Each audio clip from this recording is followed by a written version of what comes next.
Hello everybody, this is Grumpy Dave's Garage, and I got a sign my wife bought me.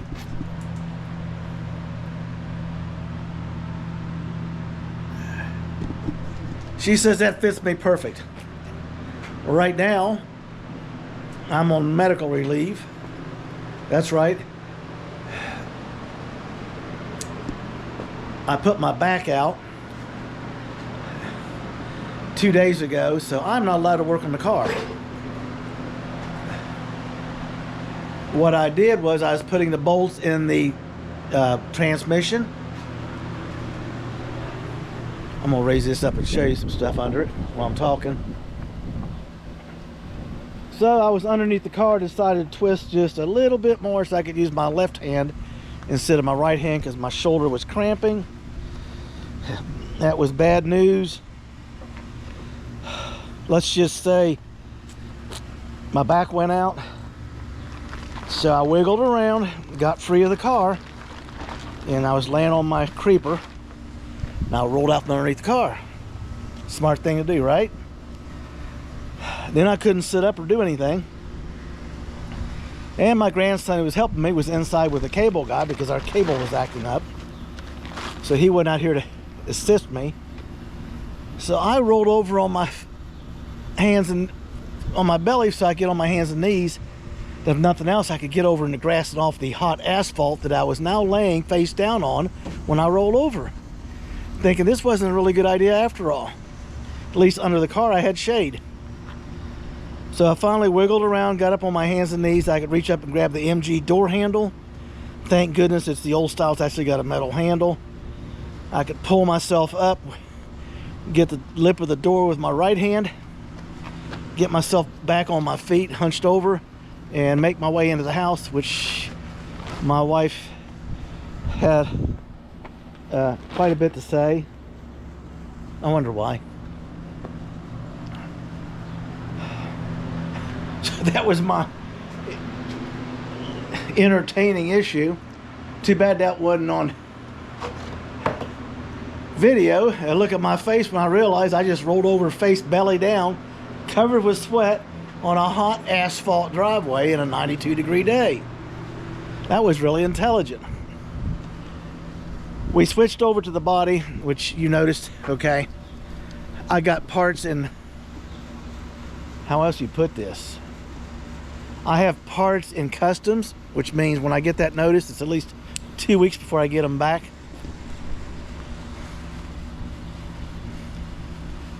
And I got parts across the pond that haven't been sent to get stuck in customs for 2 weeks. And I got parts several locations around the United States that I'm waiting for the shipping information on. So no matter what I want to do on camera, I can't do it because I don't have the parts. Now what we did, I'll give you a heads up. See all these little circle marks? Yeah, that's right. That is 40 grit sandpaper on a slow turning palm electric sander from Harbor Freight. It's the only way I can break this finish. Here it is with 80 grit sandpaper. Here it is with the 40 grit. Once it breaks it down like this, where it's all etched up, the 80 grit sandpaper on the DA sander, the air sander, will just take it right down smooth. And what we had on this one is dirt along here. The 40 grit hit that loose paint, took it right off with the dirt and everything. So it just creates another issue of hand sanding, which I will show you in person when we get to it. I'm going to be welding this up. This disappears. I'm not going to do anything else because I got to get the rally wheels on the front with the adapters. I need my offset to figure out what I'm going to do. This here is they had oil or something on the body and they decided to shoot paint on it, and that is the end result. This was barely sanded. The paint didn't stick, as you can tell, because it never got hit with sandpaper. So the surface wasn't etched or properly primed or set. Here's the antenna. I got rid of it. I'll show you how thick this paint is.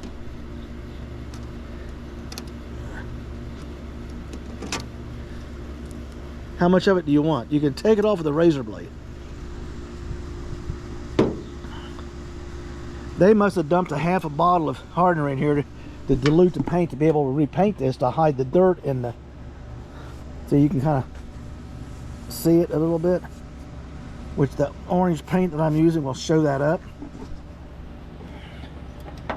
Here's how thick. Let's see if I can get it started again. I mean, it's just, you can see it.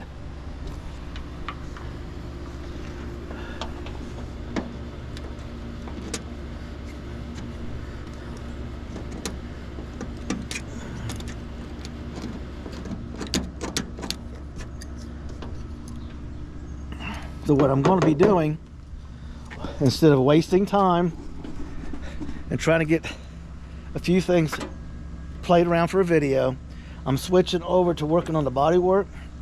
Both these fenders need massive amount of sanding, cleaning, prepping, resanding. So I'm going to be working on the wings or the front fenders when I'm allowed to, because my back is out. It's right now I'm in a lot of pain just standing up, walking, talking to you. I want to get it all stripped down. I want to get the bulk of this black sanded off, or as smooth as I can get it. See, I got stuff in here I found. They didn't even do anything in here. It just, I hit it with a piece of sandpaper. It just took the paint out. Same thing up here. So I just took it down to almost bare metal. Once I get down to the green and stuff, it's solid. The majority of this black has to be sanded off. Now they got the same issue up here.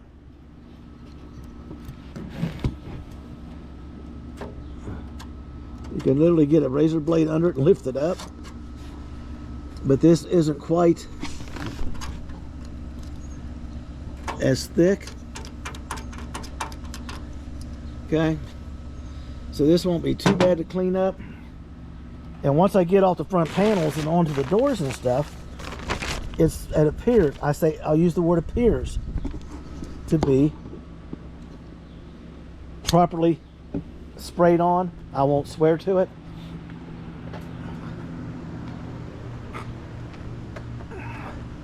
Because back here when I first got the car and I hit it with the power washer, it took this off. And this body work has not been sanded. It is smooth as glass. That's the reason why nothing stuck there. So I don't know what can of worms I'm going to open up when I cut that for flares. Sure, I'm glad I'm practicing with my flux welder.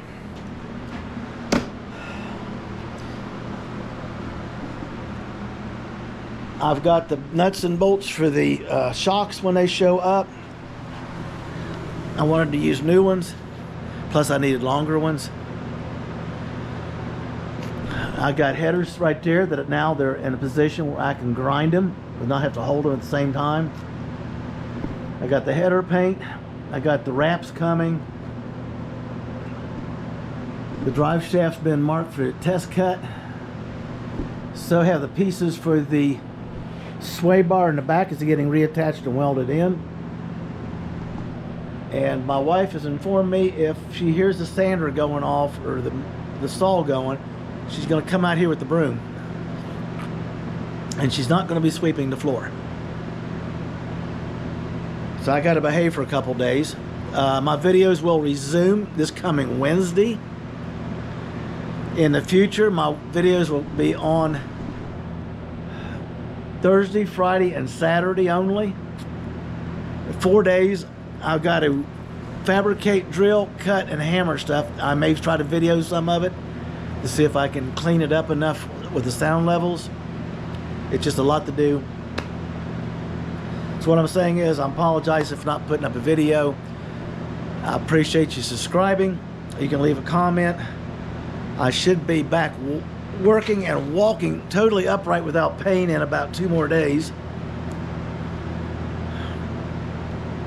And today I'm behaving. You can see I'm all dressed up real nice. It was my 49th wedding anniversary. So I had to take the wife out to eat to get her in a good sense of humor, because if she hears that sander going, she's going to lose her marbles and come after me. I've got people requesting information on these U-clamps. I got to post that online at a site.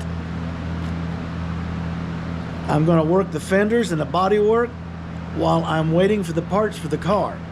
Now, real quick, the shocks are coming. The bolts are here. The fuel pump, the fuel regulator, and the fuel filter is here. The fuel line is on, it has to be put on order yet. I got to double check the length. The primary fuel filter, I got to get it ordered. The drive shaft has to be cut. I got to get a hold of Summit for the end. Up front, I still got to put the starter in because my back went out before I got the starter bolted in, and the bolt on the transmission mount. I want to, the brake line stuff's on its way. I got something else on its way. I got a bunch of parts on its way. Everything I can do to the car, I'm waiting for a piece of it. It's just the nature of the build. It just drives me nuts when this happens. So keep from losing my marbles, I'm going to switch over and work on the body work.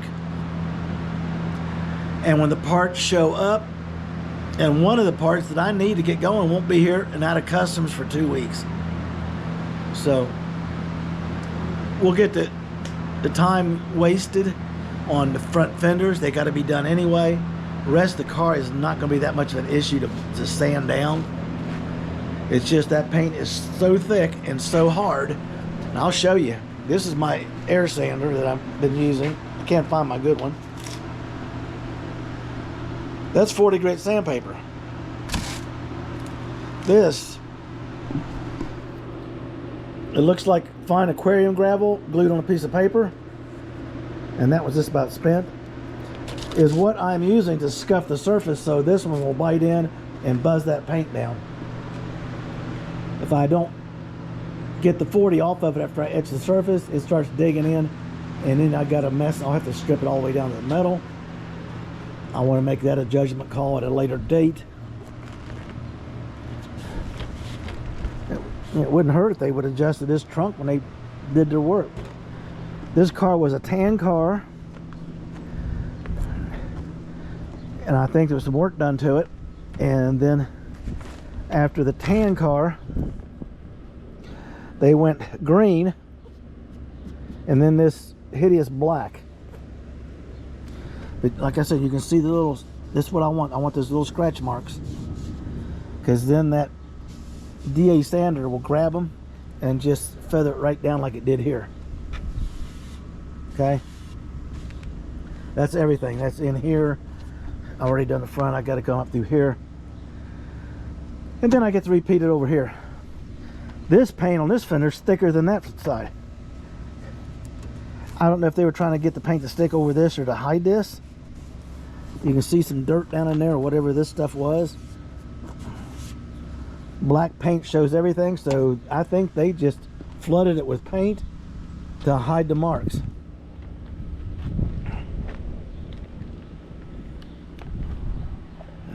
So I hope you like and subscribe and join in. Again, apology that I can't do anything. I'm kind of limping along here. I'm going to drink an icy cold adult beverage for the discomfort. Cover the car back up and go sit in my chair till my back quits hurting today. Just come back to my anniversary dinner. Again, get your build on and have a blessed day.